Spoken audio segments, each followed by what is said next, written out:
صاحب کی so called مذہبی شاعری اس فضا میں گویا ایک آواز ہدایت ہے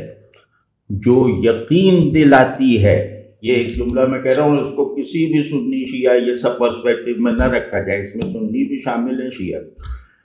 تو یہ جو کہہ رہے ہیں یہ ایک آواز ہے، اور وہ آواز ایسی ہے کہ جس کو ان کے قوا نے پروڈیوس نہیں کیا ہے، یہ اس آواز کا میڈیم ہے، اور وہ یہ ہے کہ علی کو خدا بنائے اور نبیوں سے بڑھائے بغیر بھی ان کا شیعہ رہا جا سکتا ہے، ان کا مرید رہا جا سکتا ہے، اور بلکہ یہ کہ ان سے ارادت کی اور ان کے حامی ان کی حمایت کی واحد شرط یا سب سے بڑی شرط ہی یہ ہے کہ مجھے مثالی عبداللہ مانو، مجھے رسول اللہ صلی اللہ علیہ وسلم کا مقلد اکمل مانو۔ تو مثلا ان کا ایک شعر ہے، بہت اچھا خوبصورت شعر ہے، کہ اس میں انہوں نے جیسے سیدنا علی کے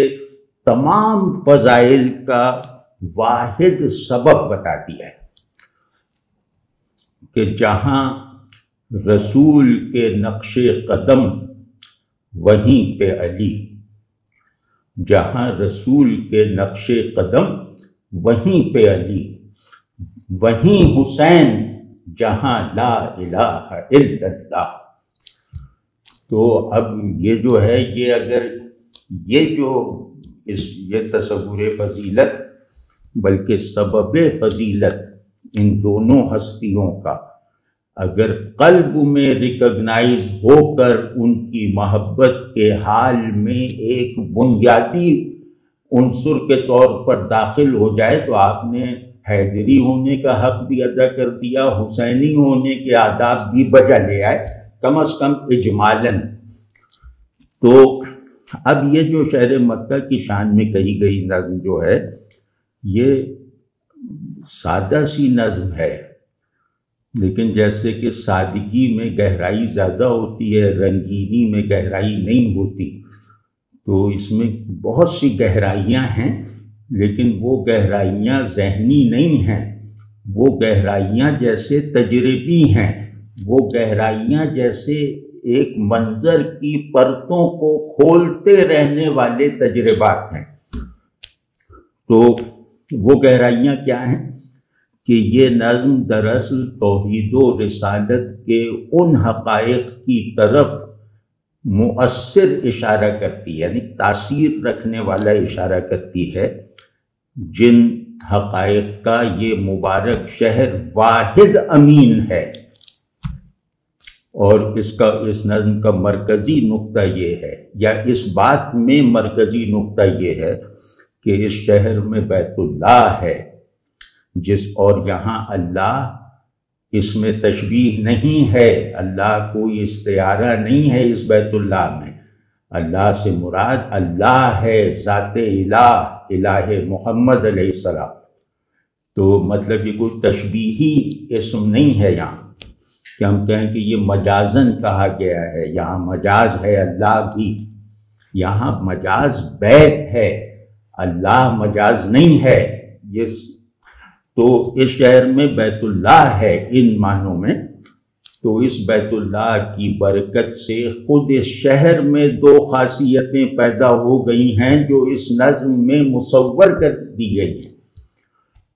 اور وہ دو خاصیتیں کیا ہیں؟ ایک تو لامکانیت کا عنصر، یہ شہر عام جغرافیے میں کوئی لوکیشن نہیں ہے، یہ شہر ایک لامکانی پرتوں کا حامل ہے جو اسے جغرافیائی حدود سے نکال دیتی ہے۔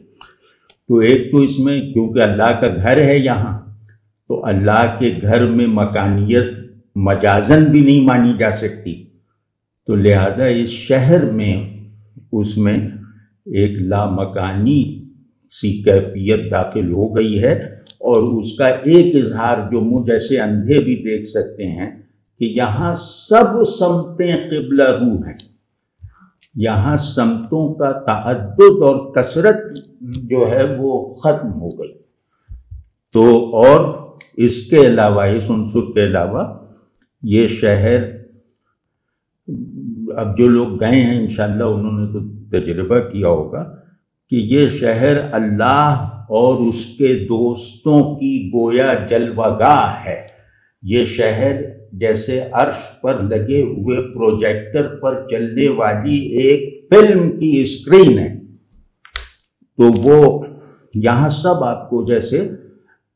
حصی طور پر اپنے ساتھ دکھائی دیتے ہیں۔ یہ شہر قانون معیت پر چلنے والا شہر ہے، تو یہاں اللہ سے تعلق بھی حصی ہے، معمار حرم سے تعلق بھی حصی ہے، اور مطلب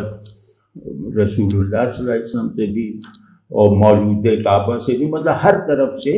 وہ تعلق اتنا حصی ہے کہ جو مدینے میں رسول اللہ صلی اللہ علیہ وسلم سے تعلق اس کے مقابلے میں کم مشہود ہے۔ تو یہ دو چیزیں کہ یہ ایک البم ہے اور یہ ایک لا مکانیت اور لا زمانیت کا عنصر رکھتا ہے۔ تو اب دیکھیے یہ ان چیزوں کو، یہ جیسے پیشگی تشریح ہے، اب یہ نظم ہم پڑھتے ہیں۔ تو یہ 5 شعر ہیں غالب۔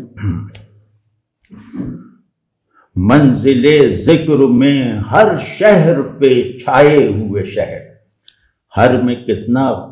زور ہے نا، تاکید ہے یہاں۔ منزل ذکر میں ہر شہر پہ چھائے ہوئے شہر، کیا ثنا ہو تیری قرآن میں آئے ہوئے شہر۔ میرے آقاؤں کے مسکن، میرے اللہ کے گھر، میرے نبیوں کی دعاؤں میں بسائے ہوئے شہر۔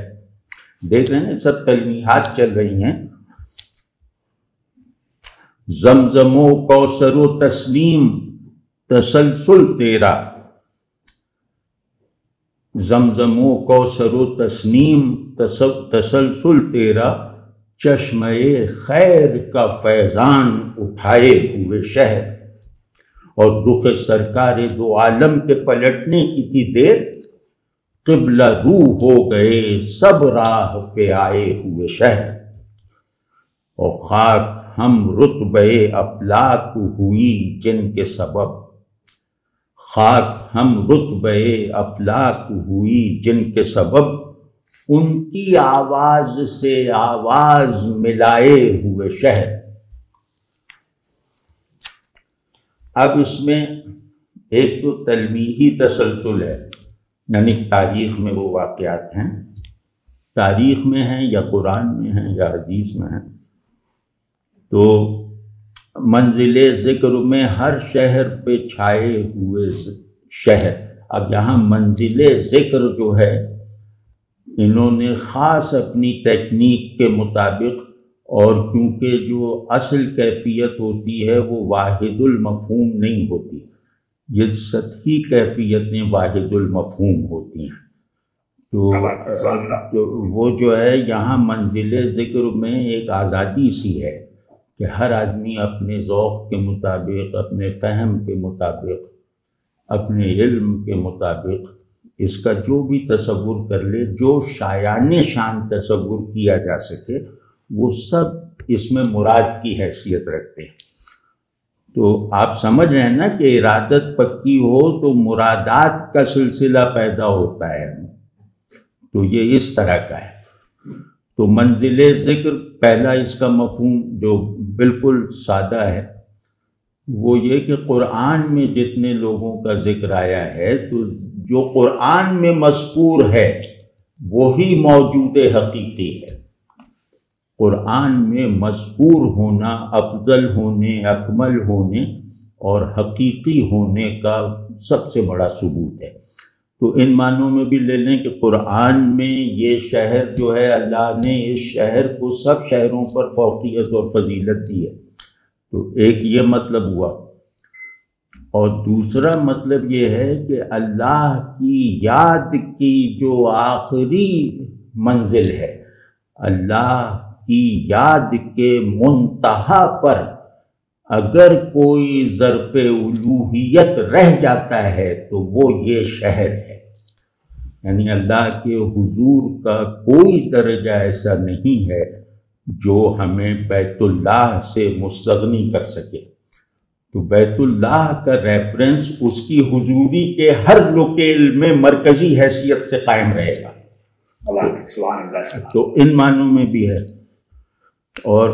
چھائے ہوئے شہر، یعنی ہر شہر پہ چھائے ہوئے شہر، یہ عام روزمرہ کے طور پہ نہیں استعمال کیا، وہ تو ایسے ہی معنی ہے اس کے، تو چھا گیا اور یہ ہو گیا،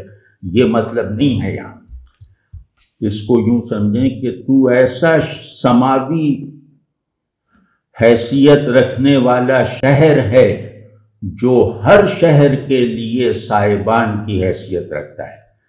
جو شہر اس سائبان کے سائے سے نکل گیا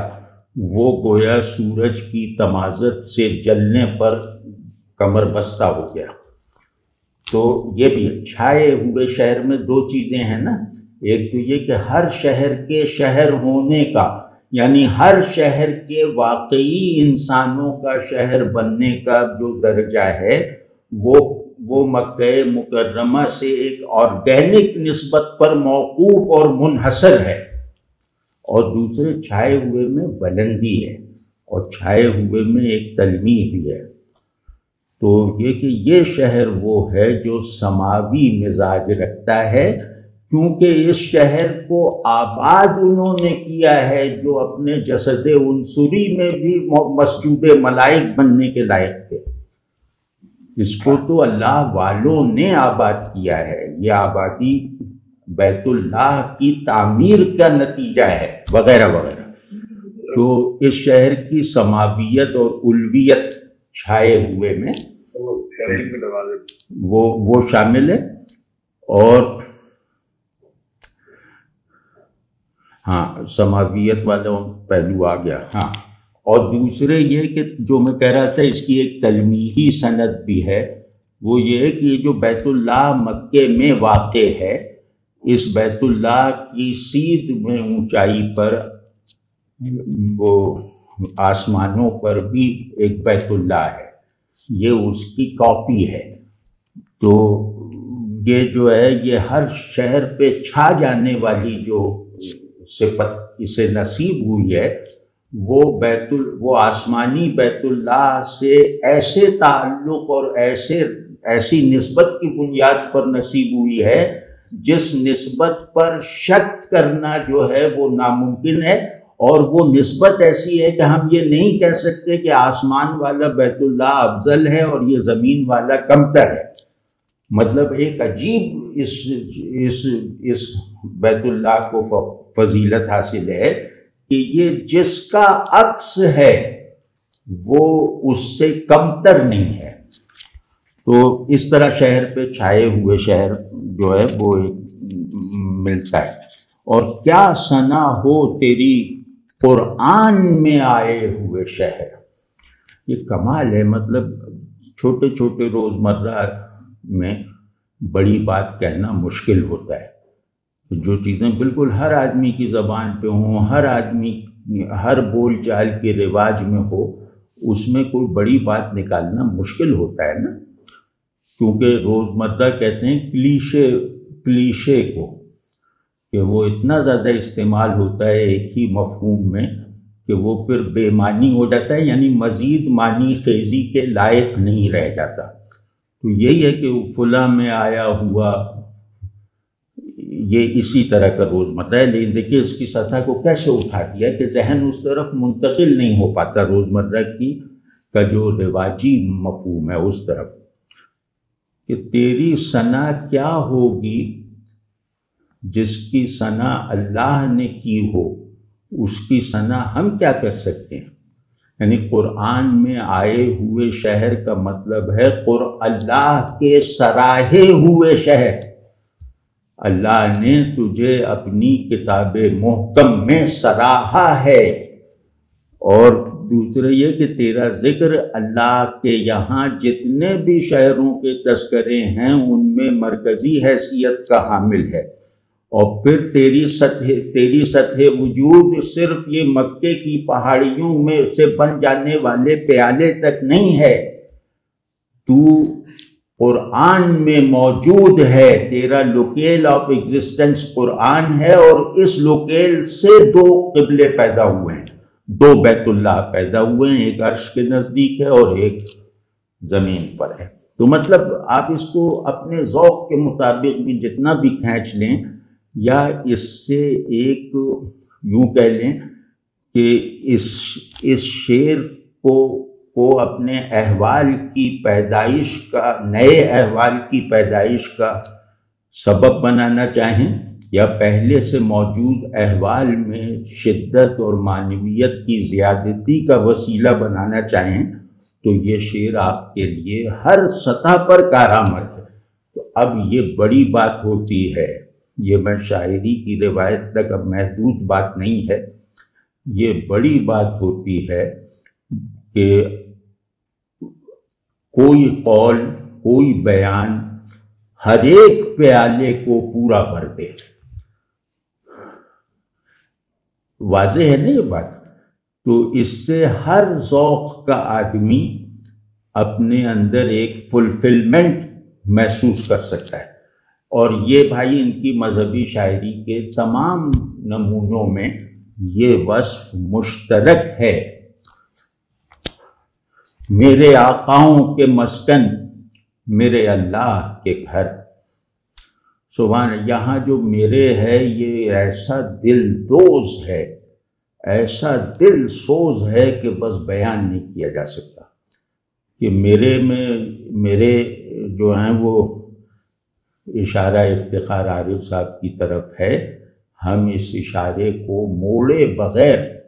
اس میرے میں خود کو اپنی پیوریفائیڈ سیلف ہوڈ کے ساتھ کھپا ہوا دیکھتے ہیں۔ آپ سمجھ رہے ہیں نا یہ کتنی بڑی بات ہوگی؟ تو اب دیکھیں، اب جیسے مجھے اچھا نہیں لگتا جو لوگ جیسے مولانا حضرات یا کچھ کہتے ہیں نا، میرے نبی نے، میرے اللہ نے، اور یہ سب، وہ لگتا ہے کہ یہ گھمنڈ ہے۔ لیکن یہاں میرے جو ہے آپ سمجھیں کہ نفی من کے نتیجے میں پیدا ہونے والا، یا اس کے نتیجے میں انعام کے طور پر عطا ہونے والا من ہے، یہ وہ میرے ہے۔ ٹھیک ہے نا؟ میرا میں یا تو میرا تکبر میں استعمال ہو سکتا ہے، اور زیادہ روایت یہی ہے، اور میرا جو ہے وہ فنائیت کے اظہار کا بھی سب سے بڑا حرف ہے، سب سے بڑا لفظ ہے۔ تو میرے آقاؤں کے مسکن، اب آپ حضرت ابراہیم علیہ السلام سے لے کر اور آخر تک چلے جائیے تو سب ہمارے آقا ہیں نا۔ تو میرے آقاؤں کے مسکن، میرے اللہ کے گھر۔ تو اب اس کو سمیٹ کے اگر کہیں تو ابراہیم کا وطن ثانی یا وطن مستقبل،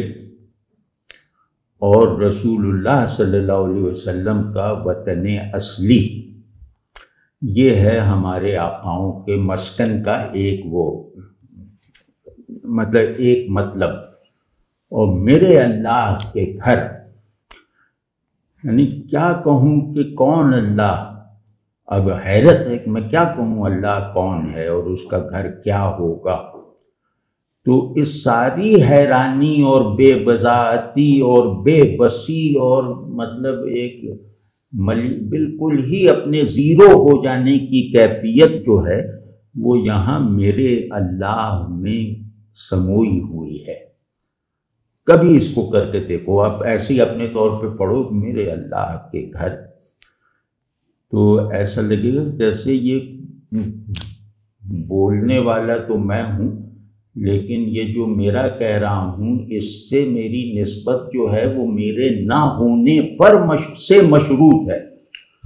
عجیب طرح کا ہے، بہرحال اس کو محسوس کرنے کی کوشش کیجیے۔ اور یہ قدرت کلام کا ایک نادر مظہر یہ ہوتا ہے کہ لفظ کو اس کے مفہومی در و بست سے نکال کر کوئی احساساتی اور احوالی کانٹیکسٹ دے دیا جائے، یہ قدرت کلام کا بڑا مظہر ہوتا ہے، اور جس کے ہمارے یہاں سب سے بڑے نمائندے میر ہیں۔ تو میرے نبیوں کی، اب میرے یہ 3 جگہ میرے ہے، اور جہاں ما سوی اللہ کے لیے ہے وہاں میرے ہے، پورا ہے، اور جہاں اللہ کے لیے ہے وہاں میرے ہے۔ اس کے یہ صرف وزن کی مجبوری نہیں ہے، وزن کی مجبوری اگر تھوڑا سا اور لکھ دیتے تو ختم ہو جاتی، مطلب تینوں جگہ میرے ایک تلفظ اور ایک وزن میں آ سکتا تھا، یا میرے۔ اس میں بھی مطلب بہت وہ نکتہ ہے کہ میں با اعتبار تفصیل، میں یعنی میں بندے ناچیز، میں فنا فی اللہ، با اعتبار تفصیل نبیوں اور آقاؤں کے طفیل سے ہوں۔ انہوں نے میرے وجود کو اطلاقی، احوالی، عملی، تخیلی، عقلی ساری تفصیلات فراہم کر دیں۔ تو یہ ہے میرے، یعنی پورے میں کا اس میں اشارہ، اور میرے اس میں فنائیت غالب ہے۔ یہ میرا جو ہے یہ میں ہوں کے احساس سے پیدا ہونے والی احسان مندی کا مظہر ہے، اور یہ میں ہوں کا احساس غالب ہے میرے میں احسان مندی کے ساتھ، اور میرے میں ہوں کے بوجھ کو اتار دیا گیا ہے۔ میں فنائیت غالب ہے، اور یہ میرے اللہ میں فنائیت غالب ہے، اور میرے اللہ میں میرا ارادہ یا میرے ہونے کا شعور اپنے درست معنی اور درست مقصد کے ساتھ ظاہر ہے۔ تو بہت اچھا ہے۔ اور میرے نبیوں کی دعاؤں میں بسائے ہوئے شہر، کمال ہے، مطلب جیسے قرآن میں آئے ہوئے شہر، پہلا درجہ تو یہ ہے کہ یہ شہر قرآن میں گویا بسا ہوا ہے، اور دوسرا درجہ یہ کہ ان کی نبیوں کی دعاؤں میں بسا ہوا ہے۔ تو مطلب عجیب طرح کا وہ ہے کہ اللہ نے مطلوب پہلے مقرر فرمایا، طلب بعد میں پیدا کی۔ یہ جو بیت اللہ ہے اس میں مطلوب پہلے ہے، مطلوب تقدیری ہے، اور اس مطلوب کی طلب بصیغہ دعا سکھائی گئی ہے۔ اس کے بڑے رموز ہیں، بڑے بھید ہیں، لیکن وہ پھر دوسری طرف نکل جائے گا۔ تو اب یہ کہ جو نبیوں کی دعاؤں میں بسا ہوا شہر ہو، وہ عام لوگوں کے شور و شرابے میں بسے ہوئے شہروں سے کتنا افضل ہوگا، ایک یہ۔ دوسرا یہ کہ یہ شہر جو ہے یہ صاحب باطن شہر ہے،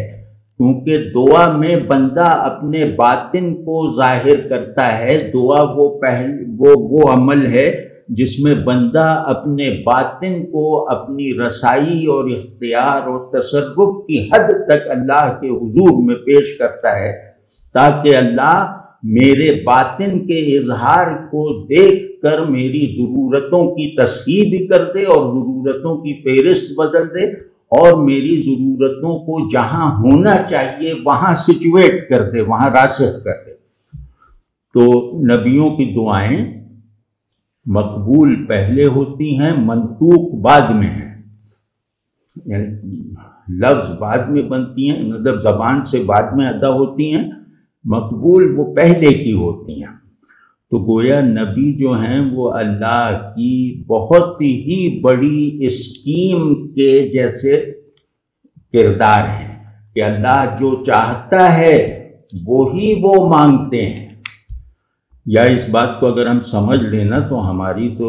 بہت ہی زبردست زندگی ہو جائے کہ اللہ سے وہ مانگو جسے مانگنا وہ پسند کرتا ہے، بس اسے ترجیح دو۔ تو نبی، ظاہر نبی تو قلب مصفا ہے، معصوم ہے، تو نبی تو گویا سر سے پاؤں تک نفس مطمئنہ ہے نا۔ تو نفس مطمئنہ کہتے ہی اس شانت نفس کو ہیں جو اللہ کی مرضی پہ راضی ہو کر صرف ان ضرورتوں کو محسوس کرتا ہو جو ضرورتیں اللہ پہلے سے پوری فرمانا چاہتا ہے اس کی تکمیل کے لیے، اس کی ترقی کے لیے۔ تو اب یہ ان کی دعائیں وہ جیسے ابدیت کا کانٹینٹ رکھتی ہیں، تو جو ان دعاؤں میں بسا ہوا شہر ہوگا، یعنی ان دعاؤں کا کانٹینٹ ہوگا، وہ بھی ابدی ہوگا، وہ بھی اپنے جوہر میں لازمانی ہوگا اور اپنی حقیقت میں الوہی ہوگا۔ آپ سمجھ گئے نا کہ نبیوں کی ساری احتیاجات میں اللہ مرکزی ضرورت کے طور پر ہوتا ہے، وہ جو کچھ بھی مانگتے ہیں اس میں مانگا گیا اللہ ہوتا ہے۔ تو اب اس سے نزول کر کے زمزم و کوثر و تسنیم تسلسل تیرا، چشمہ خیر کا فیضان اٹھائے ہوئے شہر۔ سیدنا اسماعیل علیہ السلام کی ایسی مدح، ایسی ثنا، ایسی نعت شاید آپ نے نہ دیکھی ہو۔ تو یہ چشمہ خیر آب زمزم کا چشمہ ہے نا، تو اب جس کو کوثر و تسنیم اور زمزم و کوثر و تسنیم، کہ کوثر و تسنیم کا تسلسل زمزم ہے، اور وہ جو ہے وہ اس شہر کو سیراب کرتا ہے۔ تو اس میں مطلب چشمہ خیر، پھر انہوں نے جیسے ہمیں یہ کہنے سے روک دیا ہے کہ اس سے مراد چشمہ زمزم ہے، یہ ابھی مجھے خیال آیا۔ تو چشمہ خیر کی 3 شاخیں ہیں، جیسے زمزم، کوثر اور تسنیم، اور یہ سب جب تک جاری ہیں جب تک یہ شہر قائم ہے، برقرار ہے، یعنی وہ ابدیت رکھتی ہیں تو یہ شہر بھی ابدیت رکھتا ہے۔ لیکن اس میں چشمہ خیر کو بس کھولنا یا چشمہ خیر کے بارے میں ایک ایسا تصور باندھ لینا کہ جس میں یہ 3 جو ہیں یہ اس کی شاخیں نظر آئیں، یہ قاری کا امتحان بھی ہے، اور اس میں ذرا دلچسپی کے ساتھ اس امتحان کو دینے بیٹھیں تو بعض ایسی چیزیں کھلیں گی کہ جو شاید لٹریچر پڑھ کے واضح نہ ہو۔ یہاں چشمہ خیر سیدنا ابراہیم علیہ السلام سے اظہار پانے والا چشمہ ہی ہے، جس کا ایک نام زمزم رکھا گیا ہے، لیکن اس کی کلیت کا احاطہ کر لینے والا کوئی نام نہیں ہے۔ اس چشمے کی اہمیت، حیثیت اور حقیقت کو متعارف کروانے والا کوئی نام نہیں ہے۔ یہ سب نام جو ہیں وہ اس کی طرف اشارہ کرتے ہیں اور اس کے کسی ایک جزو کے کنٹینرز کی حیثیت رکھتے ہیں۔ تو اب آپ دیکھیں کہ اسماعیل کو جو چشمہ عطا ہوا ہے، ان کے ایڑیاں رگڑنے کے نتیجے میں یا ایڑیاں رگڑنے کے انعام کے طور پر وہ چشمہ خیر ہے۔ ابھی خیر اور چشمے کا تعلق ابھی دیکھنے کی کوشش کرتے ہیں۔ تو وہ چشمہ ہے کہ جب ہم اسے یہاں حرم شریف وغیرہ میں دیکھتے ہیں، اس کا پانی پیتے ہیں تو وہ زمزم ہے، لیکن بعض خوش نصیب ایسے ہیں جو اس کا پانی پیتے ہیں خیر کے عنوان سے۔ وہ چشمہ خیر کا پانی پینے والا اس کی الگ تاثیر محسوس کرے گا، اور آب زمزم نوش کرنے والا اس کی تاثیر کے درجے میں کمتر ہوگا۔ تو کمال ہے مطلب چشمہ خیر حق کا پروڈکٹیو، حسی اور روحانی ظہور، اس کو کہتے ہیں خیر۔ حق مطلق یا وہ حق جو تنزیہ میں ہے، اس کے تشبیہ میں آنے والی تمام صورتوں کا عنوان خیر ہے۔ یہ پروڈکٹیو ہوتا ہے، یہ محسوس ہوتا ہے، اور یہ لگتا ہے کہ یہ گویا وجود کی اصل ہے. وجود یعنی ہمارے اور دنیا اور یہ سب یہ اور وہ ہونے کی دو اصلیں ہیں. ایک وجود باری تعالی، وہ اصل ہم پر صرف ہو گئی ہے آیان ثابتہ میں، لیکن بھائی یہ ذرا مشکل ہو جائے گا، ایسی کہہ کے گزر جاتے ہیں. اور دوسری اصل جو ہے وہ ہے حق کی شان رحمت، جو اس کے ظہور کا سبب ہے. تو وہ ظہور جو رحمت کے تقاضے سے ہوا ہے وہ ظہور خیر ہے، وہ ظہور خیر کا اصول ہے. ہمارے یہاں 3 اصول ہیں، حق، خیر اور جمال. تو خیر حق کا پہلا ایفیکٹو ظہور ہے. تو اب آپ یہ سمجھیں کہ حق تعالی نے اپنا ظہور رحمت پروڈکٹیولی کیا ہے اسماعیل علیہ السلام کے ایڑیاں رگڑنے کے انعام کے طور پر، جو پہلے کبھی نہیں ہوا تھا. واضح نا؟ خیر کہتے ہیں، اب پھر عرض کرتا ہوں کہ خیر کہتے ہیں وجود کو حقیقی رکھتے ہوئے اسے شاداب اور سیراب رکھنے والے چینل اور اصول کو. تو وجود کو حقیقی رکھنے کا کام تو وجود کی ایجاد کے ساتھ ہو گیا، لیکن وجود کے حقیقی ہونے کو حالت احساس میں رکھنا، ایک نظام احوال میں داخل رکھنا، یہ کام سیدنا اسماعیل علیہ السلام سے اس لیے ہوا ہے کہ ان کی اولاد میں ایک رسول آنا تھا جو حق کے ظہور کا واحد مظہر بننے کے لیے آئے گا. تو یہ ہے چشمہ خیر. تو اب اس میں آپ کبھی دیکھ لیجئے کہ دنیا میں کہیں اللہ کا حضور قلبی، حضور حسی مطاف سے زیادہ نہیں ہے. یعنی خانہ کعبہ پہ نظر ہو تو آدمی قسم کھا کے 2 باتیں بیک فقرہ کہہ سکتا ہے، میں نے اللہ کو دیکھ لیا، میں نے اللہ کو نہیں دیکھا. یعنی میں نے دیکھا اور میں نے نہیں دیکھا، یہ ایک ہی عمل دید کے 2 اجزاء ہیں. یہ احساس خانہ کعبہ کو دیکھے بغیر نہیں ہو سکتا. تو اب اس کو آپ یہ دیکھ لیجئے کہ تجھ سے حق تعالی کے ظہور اعلیٰ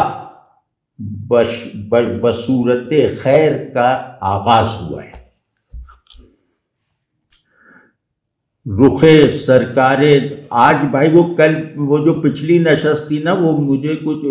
شبہ ہو گیا تھا کہ مجھے کووڈ ہو رہا ہے، تو وہ کچھ اکھڑی سی تھی پچھلی والی، اس پہ میں شرمندہ ہوں. لیکن آج تو تسلسل اور فلو ٹھیک ہے نا. تو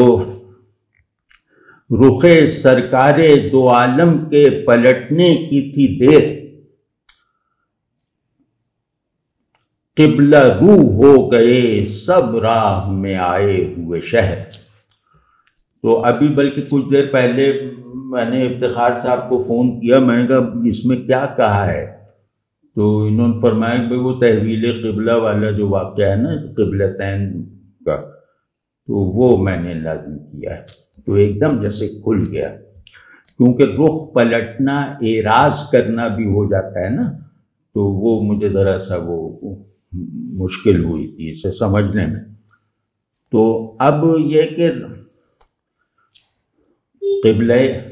قبلہ اول تو وہ تھا نا وہاں پہ بیت المقدس میں، تو وہ ایک وقت تک رہا، اس کی طرف رخ کر کے سبھی نماز پڑھتے تھے. تو پھر جب اللہ کی طرف یکسوئی کا نبوی جوہر وہ آپ کے تربیت یافتہ لوگوں کو بھی حسب استعداد نصیب ہوتا چلا گیا،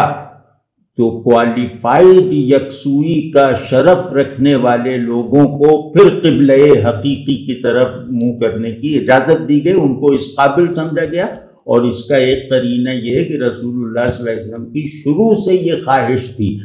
کہ قبلہ یہ خانہ کعبہ کو ہونا چاہیے تھا، کیونکہ وہ اس قبلے کو جانتے تھے، اللہ نے انہیں بتا رکھا تھا. اور مطلب ان سے زیادہ خانہ کعبہ کو قبل از نبوت بھی کون جانتا ہوگا. تو وہ آپ صلی اللہ علیہ وسلم کی آرزو تھی، اور یہاں تک تھا کہ آپ صلی اللہ علیہ وسلم جیسے نماز میں اوپر دیکھنے لگتے تھے کہ شاید وہ وحی اترے کہ قبلہ بدل لو، مطلب اتنا اشتیاق تھا۔ تو ظاہر ہے نبی میں جس بات کا اشتیاق ہو وہ اللہ کو محبوب نہ ہو پہلے سے، یہ کیسے ہو سکتا ہے؟ تو اب اس میں یہ کہ رسول اللہ صلی اللہ علیہ وسلم نے حالت نماز میں رخ، وحی آئی اور رخ بدل دیا خانہ کعبہ کی طرف، مدینے میں نماز پڑھ رہے تھے، وہاں مسجد قبلتین ہے بھی یادگار کے طور پہ۔ تو بس آپ صلی اللہ علیہ وسلم، آپ لوگوں کو کیا معلوم کہ حالت نماز میں وحی آئی ہے؟ تو بس آپ صلی اللہ علیہ وسلم ہی حجت ہے نا، جو کر دیں بس وہ کرنا ہے، اس کی دلیل مانگنا کفر ہے۔ تو اس پہ تو پلٹنے کی تھی دیر، آپ صلی اللہ علیہ وسلم نے رخ یوں پلٹا اور پھر قبلہ رو ہو گئے سب راہ میں آئے ہوئے شہر۔ اب شہر کے قبلہ رو ہونے کی رعایت مکہ کی وجہ سے ہے کہ اے شہر مکہ تیری طرف رسول، جب جیسے ہی تجھے رسول اللہ صلی اللہ علیہ وسلم نے اپنا قبلہ بنایا ویسے ہی تو تمام شہروں کا یعنی ساری دنیا کا قبلہ بن گیا۔ یعنی جو راہ میں آئے ہوئے شہر سے مراد کیا ہے کہ جو شہر جو ہیں وہ تجھ سے چاہے کم یا زیادہ فاصلے پر ہیں، جو شہر تجھ سے دوری کے باوجود ایک سمت سے جڑے ہوئے ہیں وہ سب جیسے قبلہ رو ہو گئے، یعنی تو شہروں کا مسجود ہو گیا۔ اب میں آپ کو اس میں ایک حدیث شریف کی طرف اشارہ کر کے، بلکہ قرآن میں بھی ہے کہ یہ جو سنگ و شجر وغیرہ ہیں، حجر شجر، یہ بھی تسبیح خواں ہیں، یہ بھی مسجود ہیں، ساجد ہیں، عابد ہیں۔ تو خود رسول اللہ صلی اللہ علیہ وسلم سے کچھ ایسے معجزات ظاہر ہوئے ہیں کہ جیسے کنکریوں نے کلمہ پڑھ لی۔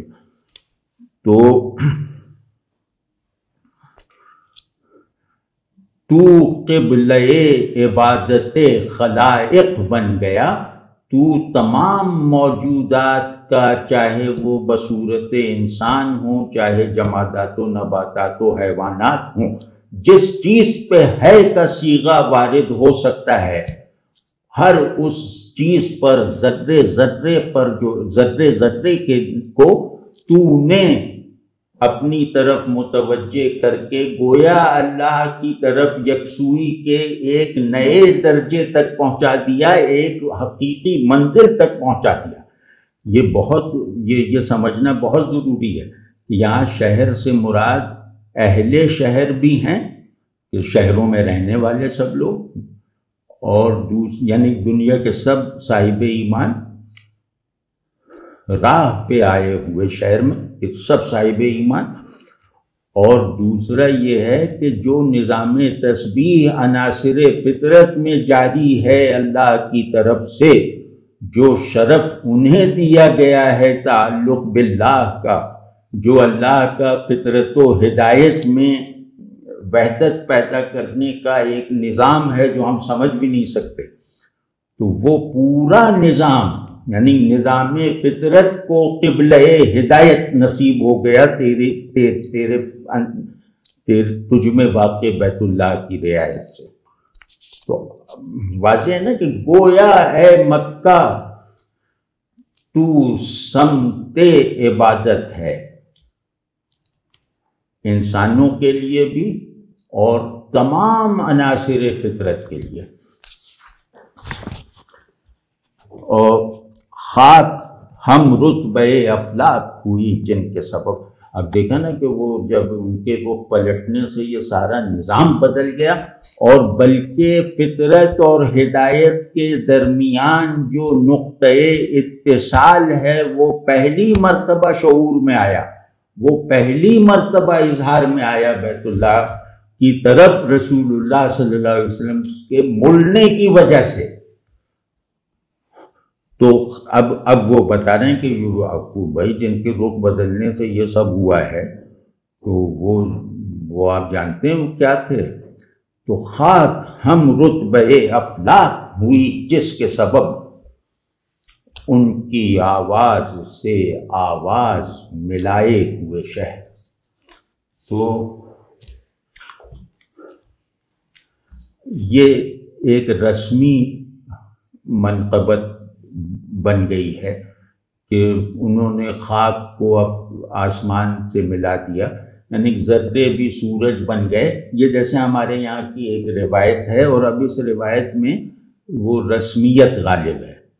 لیکن آپ دیکھیں کہ یہاں خاک ہم رتبہ افلاک کو اس کے دلائل پر کے ساتھ کہا جا رہا ہے۔ پہلی دلیل اوپر دی، سب شہروں کا مسجود بن گیا، اور دوسرے اس سے پہلے وہ چشمہ خیر والی، مطلب ایک پورا نظام استدلال چلایا گیا، یا نظام تصدیق اپنے تمام ضروری اجزاء کے ساتھ دکھا کر یہاں پہ ختم کیا گیا، یعنی اسے نعت بنا کے ختم کیا گیا۔ اس کی حکمت ابھی عرض کرتا ہوں، لیکن پہلے خاک ہم رتبہ افلاک کے شواہد کیا ہیں کہ جس سے یہ لگے کہ یہ رسمی بات نہیں ہے، یا یہ مبالغہ نہیں ہے، یا یہ کوئی کسی شاعرانہ اپج کا اظہار نہیں ہے، یہ واقعی ہے، جیسے دیکھی ہوئی چیزیں واقعی ہوتی ہیں، یہ واقعی ہے۔ وہ کیا ہے؟ خانہ کعبہ ہو یا مواج شریف ہو،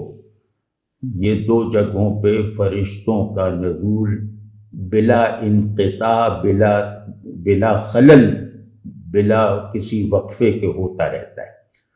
تو اب یہ مواج شریف ہوں یا خانہ کعبہ ہوں، ان کا بلڈنگ مٹیریل تو خاکی ہے نا، مطلب ان کو تعمیر تو مٹی سے کیا گیا ہے۔ تو اب اس مٹی کو ایسا شرف حاصل ہے کہ فرشتے ہماری اصطلاح میں نزول کرتے ہیں، اپنے محاورے میں عروج کرتے ہیں یہاں آ کر۔ تو یہ ہم رتبہ افلاک کی ایک دلیل، اور دوسری دلیل یہ ہے کہ تیرے اندر وہ بیت اللہ ہے جس کے آگے آسمان میں موجود تمام چیزیں جو ہیں وہ مطلب اتنی بڑی نہیں ہیں کہ جس سے جن کے مقابلے میں اسے بیت اللہ کی اس تعمیر کو کم تر کہا جا سکے، کیونکہ تو اللہ کے خلیل کی تعمیر ہے، یعنی اللہ کے خلیل نے تجھے تعمیر کیا ہے اپنے خلیل کے حکم پر یا اپنے خلیل کے کہنے پر۔ تو خلت کہتے ہیں، خلیل وہ ہوتا ہے جس کے بغیر رہا نہ جائے۔ مطلب اگر میں کسی کو کہوں کہ خلیل ہو میرے، تو اس کا مطلب ہے کہ دوستی کا وہ انتہائی درجہ جو ہر تعلق سے بالا تر ہے، اور میں کبھی اپنا بھی تصور کروں تو وہ حوالے کے طور پر ضرور آئے، یعنی وہ میرا ایک ایسنس آف ڈیفینیشن بن کے رہ جائے۔ سیدنا ابراہیم علیہ السلام کی یہ حیثیت اللہ نے دکھا دی نا کہ دین ابراہیم، تمہارے لیے دین ابراہیمی۔ کیا مطلب ہوا؟ کہ ابراہیم میرا خلیل ہے، میں کسی کے اپنا وہ کوئی ایسا تعارف قبول نہیں کروں گا، اپنے اوپر ایسا ایمان قبول نہیں کروں گا جو ابراہیم کو وسیلہ بنا کر نہ ہو۔ تو طرح طرح کا نا امت ہیں، اپنی ذات سے ایک امت ہیں۔ تو اب یہ رسول اللہ صلی اللہ علیہ وسلم اور آپ کے جد اقدس یہ دونوں جیسے ہیں۔ آپ صلی اللہ علیہ وسلم میں ابراہیم علیہ السلام نے گویا ابراہیم علیہ السلام کی گویا تکمیل ہو گئی، اگر تکمیل کا لفظ بے ادبی نہ ہو۔ تو اب کہہ رہے ہیں کہ یہ جو خاک ہم رتبہ افلاک ہوئی، جس کا ذکر اللہ کی بارگاہ میں، اللہ کے نفس میں، اللہ کی مجلس میں کبھی نہیں رکا، یعنی ابراہیم، یعنی اس کا خلیل، تو اس کی تعمیر کا جو بھی نتیجہ ہوگا، اس نے تجھے مٹی سے بنایا ہے، لیکن چونکہ وہ آسمانوں میں مذکور اللہ ہے، تو اس وجہ سے یہ خاک اس بیت اللہ میں صرف ہو جانے والی خاک اور اس بیت اللہ سے نسبت پیدا کر لینے والی مٹی، یہ افلاک کے ہم مرتبہ ہو گئی۔ یہ ایک سبب ہے۔ اور دوسرا سبب وہ ہمارے لیے سمجھنا جیسے آسان ہے، وہ سبب یہ ہے کہ رسول اللہ صلی اللہ علیہ وسلم سے منسوب چیزوں میں ادنا اعلیٰ کا قانون نہیں ہے۔ یعنی آپ صلی اللہ علیہ وسلم سے منسوب ہو کر چھوٹی بڑی ہر شے ایک آسمانی بلندی اختیار کر لیتی ہے، ایک الویت کی حامل ہو جاتی۔ ظاہر ہے کہ جن کی دعوت پہ شرک ایمان بنا، تو ان سے زیادہ کہ شرک کو ایمان بنانا زمین کو آسمان بنانے سے بڑا عمل ہے۔ تو وہ جو ہے آپ اسی وجہ سے آپ صلی اللہ علیہ وسلم سے منسوب ہر چیز جنت میں موجود تمام نعمتوں سے افضل ہے۔ یعنی جنت میں جو آرام اور راحت کی چیزیں ہیں، چیزیں کہہ رہا ہوں میں، وہ سب رسول اللہ صلی اللہ علیہ وسلم سے منسوب خاکی چیزوں، یعنی آپ صلی اللہ علیہ وسلم کے قدم مبارک تلے آئی ہوئی زمین سے کمتر ہیں، اس کے ہر ذرے سے کمتر ہیں۔ تو جیسا کہ امام ابو حنیفہ رحمۃ اللہ علیہ نے فرمایا نا کہ روضہ اقدس میں جس زمین سے آپ صلی اللہ علیہ وسلم کا جسد اطہر جو ہے وہ ملا ہوا ہے، مطلب جہاں جو آپ کے جسد اطہر سے مس ہو رہی ہے وہ عرش سے افضل ہے۔ اب یہ کسی صوفی کا کوئی مجذوبانہ قول نہیں ہے، یہ ایک فقیہ کی بات کر رہا ہوں۔ تو اب آپ صلی اللہ علیہ وسلم سے جو نسبت جس کو جیسی بھی حاصل ہے، اس کا کم سے کم درجہ یہ ہے کہ وہ آسمانوں سے نیچے نہیں رہ سکتا، مطلب وہ آسمانوں سے کمتر نہیں ہو سکتا، اور یہ اس کا کم سے کم درجہ ہے۔ تو اب وہ کہہ رہے ہیں کہ ان کی آواز سے آواز ملائے ہوئے ان میں بھی بھائی، ان میں بھی دو کو کر لیں، جیسے جن میں ہم نے ابراہیم علیہ السلام کو بھی شامل کیا نا، تو اور ہمیں معلوم ہے کہ آپ صلی اللہ علیہ وسلم اپنے اوپر جو درود کے صیغے ہمیں سکھا کے گئے ہیں وہ سب درود ابراہیمی ہیں۔ یعنی آپ صلی اللہ علیہ وسلم ابراہیم علیہ السلام کو، ظاہر ہے اللہ کے وہ خلیل تھے تو آپ صلی اللہ علیہ وسلم کے بھی خلیل ہوئے نا، تو وہ گوارا نہیں تھا کہ ان کے ریفرنس کے بغیر آپ صلی اللہ علیہ وسلم کا کوئی وہ ہو۔ تو آواز کیا تھی؟ ابراہیمی آواز تھی، جو قرآن میں ذکر ہے کہ خانہ کعبہ کی تعمیر مکمل ہونے کے بعد حکم ہوا کہ ندا لگاؤ کہ اب حج پہ ادھر آؤ، یعنی خانہ کعبہ کی طرف متوجہ کرنے کے لیے آواز بلند کرو۔ میں نے وہ مسجد دیکھی ہے اس جگہ پہ مسجد بنا دی گئی ہے جہاں ابراہیم علیہ السلام نے وہ ندا کی تھی، اور وہ ندا آفاقی ندا تھی، وہ ایسا نہیں تھا وہ مطلب سب جگہ پھیلی تھی۔ تو ایک تو یہ کہ ان کی آواز سے آواز ملائے ہوئے شہر، یعنی ابراہیمی ندائے آفاق سے تو نے اپنے آپ کو ہم آہنگ رکھا۔ یعنی آواز سے آواز ملانے کا مطلب یہ نہیں کہ یہ بھی وہی بول رہا ہے جو وہ بول رہے ہیں، یہ ہے کہ اپنے آپ کو ہم آہنگ رکھا۔ ایک یہ فضیلت، اور دوسرے یہ کہ رسول اللہ صلی اللہ علیہ وسلم نے جب کہا لا الہ الا اللہ، تو تیرے ذرے ذرے نے اس کلمے کو زبان حال سے دوہرا دیا۔ آپ صلی اللہ علیہ وسلم کا لا الہ الا اللہ فرمانا یہاں کے لوگوں نے نہ مانا ہو، لیکن تیرے ذرے ذرے میں سرایت کر گیا۔ تو یہ ہوا آواز سے آواز ملائے ہوئے شہر۔ اب آپ اس میں ذرا دیکھیے کہ قرآن، اللہ، قرآن اور رسول اللہ صلی اللہ علیہ وسلم، یعنی سب چیزیں گویا یوں کہنا چاہیے کہ غیب سے مظہر غیب تک پہنچنے کا پورا عمل جو ہے وہ ان 5 شعروں میں مکے کے حوالے سے دکھا دیا گیا، یعنی شروع اللہ سے ہوئے اور ختم رسول اللہ صلی اللہ علیہ وسلم کی شان پہ کیا۔ اس کا مطلب یہ کہ اللہ کی شان شعور میں اور وجود میں، احساس میں، اقرار میں آنے کا صرف ایک مظہر رکھتی ہے، اور وہ ہے رسول اللہ صلی اللہ علیہ وسلم۔ تو یہ مطلب عجیب سا دکھایا، اور یہ میرا تجربہ ہے کہ مکے میں رسول اللہ صلی اللہ علیہ وسلم کا حضور جتنی شدت سے ہوتا ہے اتنا مدینے میں بھی نہیں ہوتا۔ تو وہ کیونکہ مکہ آپ صلی اللہ علیہ وسلم کا محبوب شہر ہے نا، جب جا رہے تھے تو فرمایا تھا نا کہ تجھ سے مجھے محبت ہے، لیکن یہ لوگ مجھے نکال رہے ہیں۔ اور آپ صلی اللہ علیہ وسلم نے فتح مکہ کے بعد مدینے میں اقامت کا جو فیصلہ کیا تھا وہ انصار کو خوش کرنے کے لیے اپنی طرف سے ایثار کیا تھا۔ آپ سمجھ رہے ہیں نا کہ انصار نے ایسا کمال وفاداری دکھائی کہ آپ صلی اللہ علیہ وسلم کا نہیں، تم جہاں ہو ہم وہاں، جو تمہارا وطن وہ ہمارا وطن، لیکن محبوب مکہ تھا۔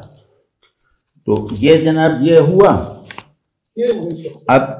3 شعر پڑھ، آج کی نشست میں یہ 3 شعر پڑھ کے پھر وہ تمام کرتے ہیں۔ مدینہ و نجف و کربلا میں رہتا ہوں، مدینہ و نجف و کربلا میں رہتا ہوں، مدینہ و نجف و کربلا میں رہتا ہے، دل ایک وضع کی آب و ہوا میں رہتا ہے، میرے وجود سے باہر بھی کوئی ہے موجود، جو میرے ساتھ سلام و ثنا میں رہتا ہے، درود پہلے بھی پڑھتا ہوں اور بعد میں بھی، اسی لیے تو اثر بھی دعا میں رہتا ہے۔ تو اب اس میں ایک مجموعی سی بات کر لیتے ہیں کہ مدینہ و نجف و کربلا ان کی کیا معنویت ہے، کہ یہ مکۃ المکرمہ کی تثلیثی سہگانہ توسیع ہے، اور اسی وجہ سے ان تینوں شہروں میں حسب مراتب جو ان شہروں میں بھی ملحوظ رکھا جائے گا، وہ زمان و مکان سے ماورائی کے مظاہر جمع ہیں۔ وہاں جیسے ایک ہوا سی چل رہی ہوتی ہے جو یہ جیسے بار بار کہتی ہے، بار بار سجھاتی ہے کہ میں زمینی ہوا نہیں ہوں۔ وہاں جیسے چیزیں دکھائی بھی دیتی ہیں تو علامتوں کے طور پہ دکھائی دیتی ہیں، یعنی جس چیز پہ نظر پڑ جائے وہ چیز فوراً ایک کھڑکی کی طرح کھل جاتی ہے، مطلب نظر وہاں ختم نہیں ہوتی، تو ہر چیز جیسے کھڑکی کی طرح ہے۔ تو اس کو میں کہہ رہا ہوں کہ یہ مکۃ المکرمہ کی تثلیثی توسیع ہے، یعنی مکے سے مدینہ پیدا ہوا، مدینے سے نجف پیدا ہوا، نجف سے کربلا پیدا ہوا، تو اور یہ سب مقامات حضور ہیں اپنی درست برحق تنظیم و ترتیب کے ساتھ، یعنی اللہ کے حضور کو اپنی بندگی کی تکمیل کا ذریعہ بنانا ہو تو یہاں مجاہدے کے بغیر بنایا جا سکتا ہے، صرف آمادگی درکار ہے۔ تو یہ ہو گیا، یہ گویا ہمارا یوں کہنا چاہیے کہ عالم اسلام کا ایک ہی دارالخلافہ ہے جو شہر بشہر منتقل ہوا، اور وضع یہاں بہت اچھی طرح استعمال ہوا ہے، یعنی یہ کبھی آپ نے نہیں دیکھا ہوگا کہ آب و ہوا کی وضع، یہ تو نہیں، میں نے تو نہیں دیکھا کہ یہ کہا جائے، لیکن یہ بالکل ایک نئی نسبت کے ساتھ وضع کو باندھا ہے، اور بہت زیادہ اس کا جواز بلکہ اس کا لزوم پیدا کر دیا ہے، لفظ کا ایک بالکل نیا استعمال، ایک نئے سیٹ میں اس کو کھپانا، یہ ہے۔ تو وضع جو ہے وہ وضع تو صورت کی صفت ہے نا، جب ہم کہتے ہیں فلاں دکھائی دینے والی چیز چوکور ہے تو اس کو کہیں گے چوکور ہونا اس کی وضع ہے، یا وضع ڈیزائن کو کہتے ہیں، اور وضع کہتے ہیں جیسا بنایا گیا، مطلب وضع ایجاد کو بھی کہتے ہیں بنانے کو، اور وضع بناوٹ کو بھی کہتے ہیں جس میں بنانے والا محذوف ہے۔ تو اور لیکن ان سب مطالب کا خلاصہ یہ ہے کہ یہاں اس شعر میں وضع کو بہت، جیسے وضع کو جس مفہوم کا اپنے لیے اپنا خلا بھرنے کے لیے انتظار تھا وہ اس شعر میں اسے فراہم کر دیا گیا۔ ہر لفظ جو ہے وہ کسی آدمی کا انتظار کرتا ہے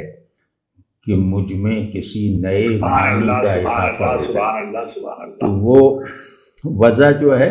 یہاں استقامت کے معنی میں ہے، جیسے ہم کہتے ہیں فلاں آدمی بڑا وضع دار ہے، اس سے لڑائی بھی ہو گئی تو ملنا نہیں چھوڑا یا گلے ملنا نہیں چھوڑا، تو اس کو وضع داری ہم لوگ کہتے ہیں کہ ایک صورت کو برقرار رکھنا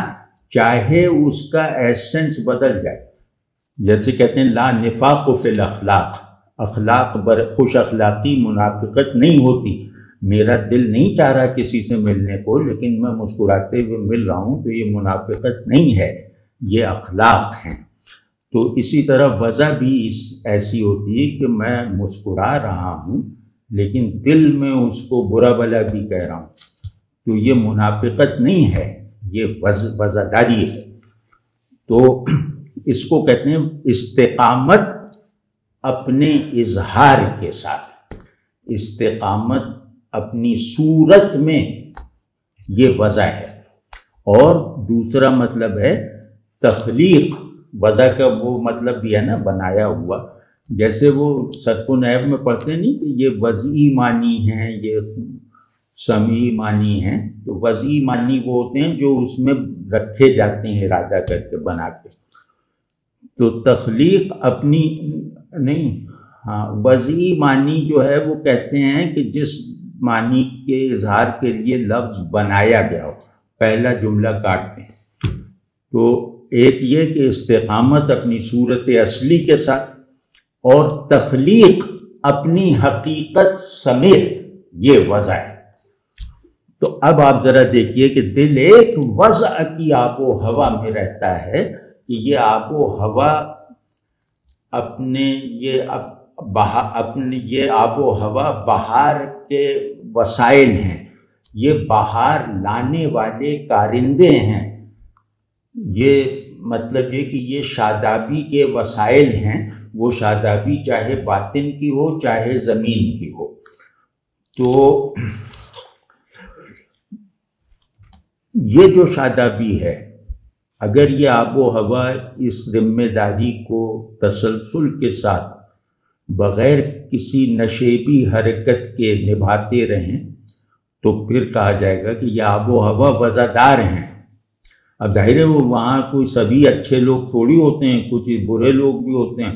تو وہ آب و ہوا وہ ہوا سب پہ چلتی رہتی ہے۔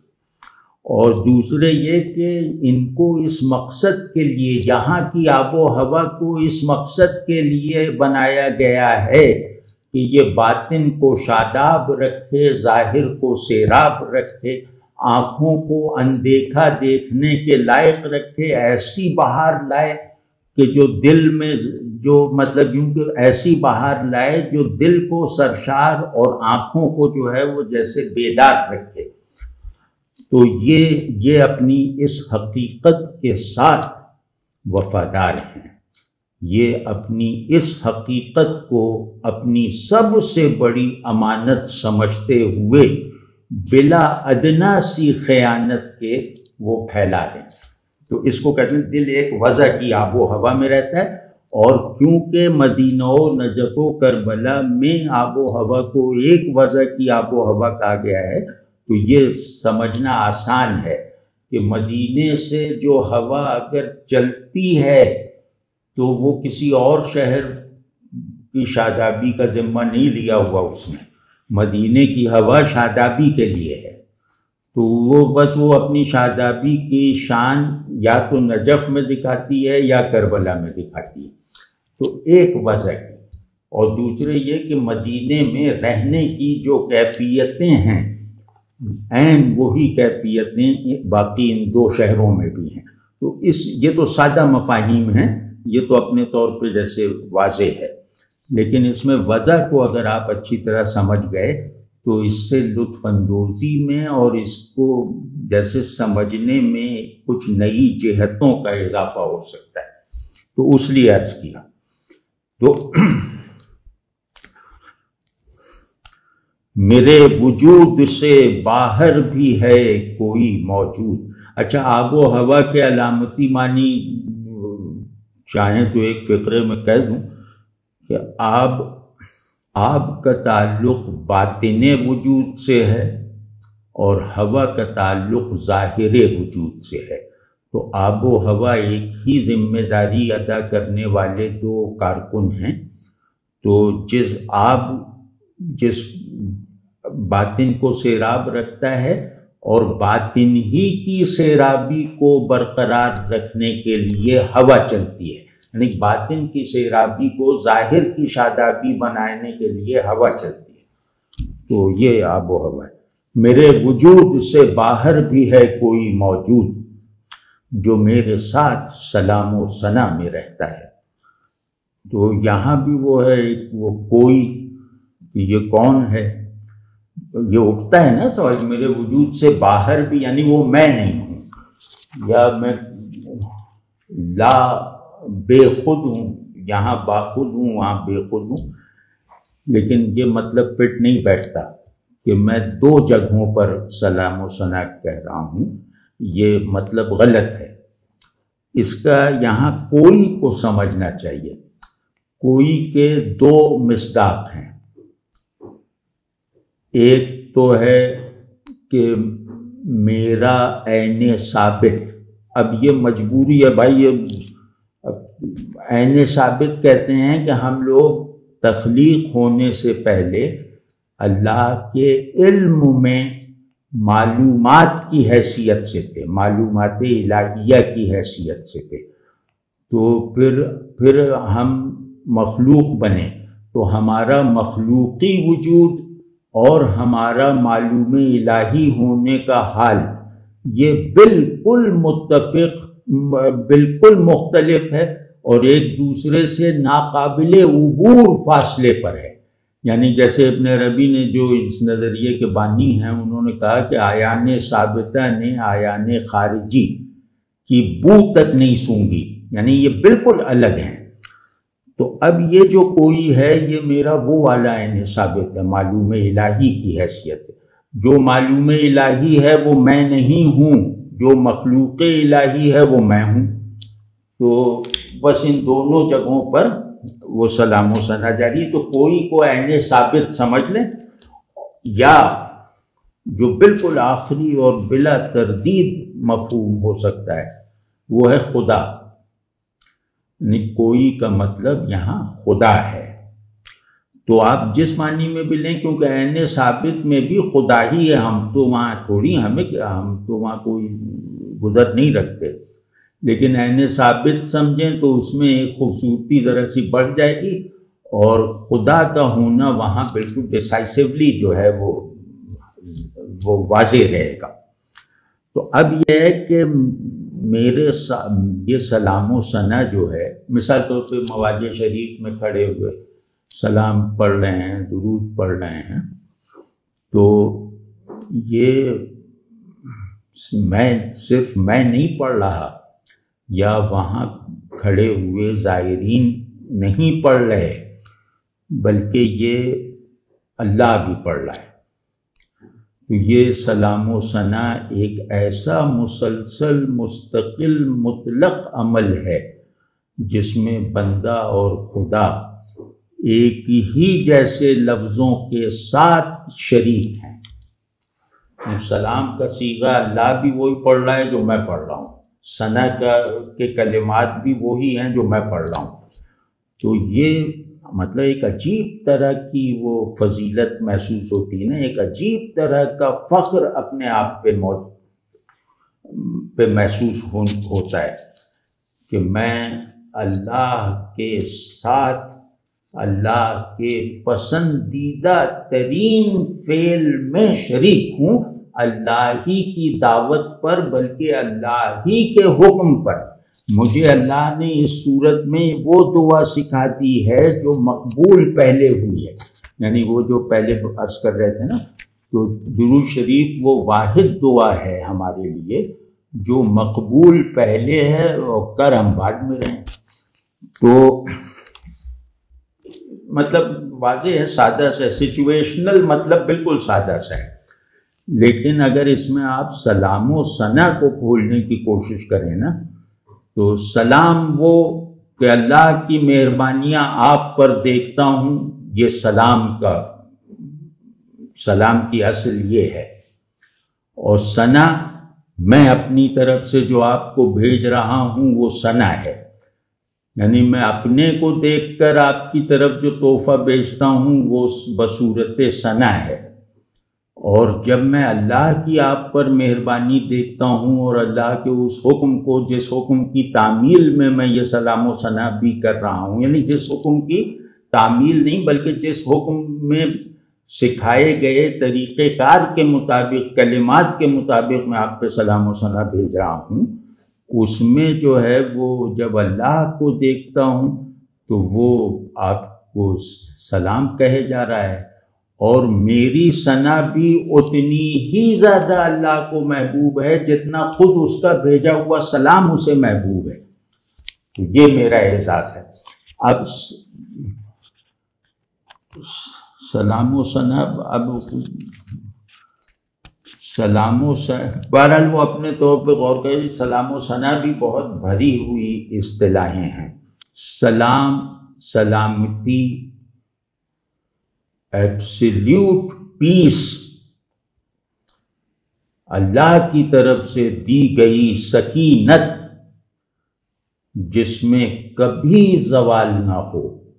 جس میں کبھی جمود نہ ہو، جو تسلسل مائل بعروج مائل باضافہ، اللہ کی سب سے بڑی رحمت کا اظہار اور اللہ کی سب سے محبوب عطا، جو اللہ جس کی طرف بھیج رہا ہے اس کو گویا مطلب کیا کہنا چاہیے، اس بات کو میں دوسری طرح عرض کرتا ہوں، ہم سے اللہ یہ چاہتا ہے کہ ہم اس کی طرف ہر حال میں یکسو رہیں، مطلب اس پہ فوکس کیے رکھیں۔ تو ہم بھلا کہاں سے کر سکتے ہیں، ہم تو ناچیز لوگ ہیں۔ تو اس حکم پہ رسول اللہ صلی اللہ علیہ وسلم نے عمل کر کے دکھا دیا کہ آپ صلی اللہ علیہ وسلم کی یکسوئی وہ مطلب سوچا بھی نہیں جا سکتا کہ اس میں کبھی بھی کوئی ہلکی سی بھی رکاوٹ آئی ہو۔ تو اللہ نے اس یکسوئی کا اجر یہ دیا کہ خود کو ان کی طرف یکسو کر رکھا۔ تو اللہ اپنی یکسوئی کا اظہار دوام سلام میں کر رہا ہے، دوام صلاۃ میں کر رہا ہے۔ تو یہ جو سلام ہے اس کو آپ اس نظر سے دیکھیں کہ یہ اللہ کہہ رہا ہے کہ وہ رسول اللہ صلی اللہ علیہ وسلم نہیں جو صرف میری طرف ہی یکسو ہیں، یہ یک طرفہ تعلق نہیں ہے، میں بھی ان کی طرف یکسو ہوں اپنی شان یکسوئی کے ساتھ۔ اب آپ سوچیے کہ اللہ یکسو ہے تو اس کی یکسوئی کا کیا مطلب ہوگا؟ تو یہ سلام ہے، اور ثنا بھی یہ ہے کہ سلامتی بھیجنا مرتبے میں لا انتہا اضافہ کرتے ہوئے رسول اللہ صلی اللہ علیہ وسلم کے کمالات آپ صلی اللہ علیہ وسلم کے زیر زمین جانے سے ختم نہیں ہوئے، معطل نہیں ہوئے، بلکہ ان کمالات کا تسلسل ہمیشہ جاری رہے گا یہاں تک کہ جنت میں بھی۔ تو یہ ثنا ہے، ثنا کہتے ہیں بڑا بنانا۔ تو خیر، درود پہلے بھی پڑھتا ہوں اور بعد میں بھی، اسی لیے تو اثر بھی دعا میں رہتا ہے کہ جب اللہ کی سب سے پسندیدہ دعا میں مانگتا ہوں پہلے، پھر اس کے بعد کچھ اپنی بھی پسند ناپسند عرض کر دیتا ہوں، تو وہ کیسے ہو سکتا ہے کہ ایک دعا دو درود میں جیسے ملفوف ہے تو اللہ تعالیٰ اول اور آخر کو قبول کرے، درمیانے کو رد کر دے؟ تو درود اسی لیے پڑھتا ہوں کہ اللہ مجھ سے خوش ہو جائے اور اس کی اس یقینی خوشنودی کے میں اپنی کوئی بچکانہ ضرورت بھی پوری کر دوں۔ ٹھیک ہے نا؟ تو اس میں سیدنا عمر کا قول ہے کہ ہر دعا کے آگے پیچھے درود شریف پڑھا کرو، کیونکہ اللہ کو یہ پسند نہیں ہے کہ وہ اول و آخر قبول کر کے بیچ کو نظر انداز کر دیں۔ اور یہ ویسے بھی عمل ہونا چاہیے، دعا ناقص ہے کہ ہر عرض کو ایک سفارشی کی ضرورت ہے اور وہ درود شریف ہے، تو یہ ویسے بھی عمل میں ہونا چاہیے۔ اچھا، دعا جو ہے یہ میں کہیں اس کو ذریعہ نہیں بنا رہا ہوں کسی تبلیغ و تلقین کا، اسی میں سے جو مجھے سمجھ میں آ رہا ہے وہ عرض کر رہا ہوں۔ یعنی میں دعا کے بارے میں اگر کچھ جانتا ہوں تو اس کا اظہار نہیں کر رہا، بلکہ یہاں دعا میں میری دانش میں جو معانی اور حقائق افتخار صاحب نے رکھے ہیں ان کو کھولنے کی کوشش کر رہا ہوں۔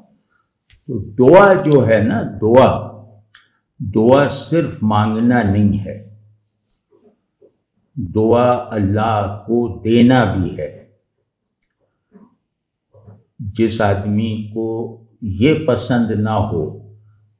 کہ وہ اللہ کو کوئی کچھ دے،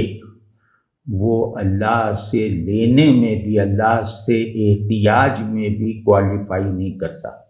کیونکہ اس کا اللہ سے تعلق ہی نہیں۔ میرا اب کسی سے تعلق ہو تو میں یہ تھوڑی کہوں گا کہ یہ مجھے یہ دے دیں، میرا تو زیادہ زور اس پہ رہے گا کہ میں کیا دوں کہ یہ خوش ہو جائیں۔ تو اگر اللہ کو دینے کا جذبہ نہیں ہے تو اللہ سے مانگنا ایک مہمل چیز ہے۔ تو دعا صرف مانگنا نہیں ہے۔ تو اب اس میں ذرا یہ ایک پہلو رکھ کے ذرا دیکھیے کہ میں خود کو اللہ پر نثار کرتے ہوئے اللہ سے اپنی محتاجی کا فریضہ ادا کرنا چاہتا ہوں۔ بس پوری بندگی یہ ہے، ایاک نعبد و ایاک نستعین، کہ میں استعانت کو عبادت کی طرح اور عبادت کو استعانت کی طرح انجام دینا چاہتا ہوں۔ تو اس میں کیا ہے کہ میں اپنی سب سے بڑی آرزوؤں کو اللہ سے خاص رکھنا چاہتا ہوں، اور میری سب سے بڑی آرزو کیا ہے کہ میں اللہ پر نثار ہو جاؤں اور اس کے نتیجے میں اس کی خوشنودی کا مستحق بن جاؤں۔ تو دعا کا عمل یہی ہے کہ بندہ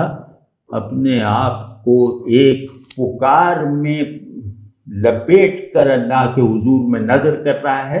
اور اس کے نتیجے میں اللہ ہی کو مانگ رہا ہے، یا اللہ میں نے آپ کو دیا، اپنے آپ کو آپ کی نظر کر دیا، اب آپ سے بھی یہ گزارش ہے کہ آپ بھی میرے بن جائیے، یا اللہ میں آپ کا بن گیا، یہ ہے میں، تو یا اللہ بتاؤ اب آپ ہمارے بن جائیے۔ تو یہ لین دین یہ دعا ہے۔ تو اب یہ کہہ رہے ہیں کہ اگر میں درود پہلے اور آخر نہ بھیجوں، یعنی کہ میں اپنے آپ کو فنا پھر رسول نہ بناؤں، تو پھر اللہ کے حضور میں اپنے نثار ہونے کے مقصود کو حاصل ہی نہیں کر سکتا۔ جیسے صوفیوں کا مشہور مقولہ ہے نا کہ فنا فی الرسول، منزلیں ہیں یہ، فنا فی الرسول صلی اللہ علیہ وسلم، فنا فی اللہ۔ تو آپ سمجھے نا کہ یا رسول اللہ صلی اللہ علیہ وسلم کیا احسان ہے آپ کا، آپ اللہ کی سب سے بڑی رحمت یوں ہی تو نہیں کہلاتے، آپ نے میری جو سب سے بڑی آرزو، میری حقیقت کے سب سے بڑی ارج کو پورا کر دیا اور اس کا پورا ہونا بالکل آسان بنا دیا۔ یعنی مجھے کچھ کرنے کی ضرورت نہیں، مجھے کسی محنت اور مجاہدے کی حاجت نہیں ہے، بس یہ کہ اللہ کے ساتھ آپ کو صلاۃ و سلام بھیجنے کے عمل میں شریک ہو جاؤں، اور اس دوران میں آپ کی برکت سے آپ ہی کو وسیلہ بنا کر اللہ کی اس محبوب ترین دعا کو اپنا ذریعہ قبول بنا کر میں خود کو اللہ کے حضور میں نظر ہو جانے کے لائق بنا لوں،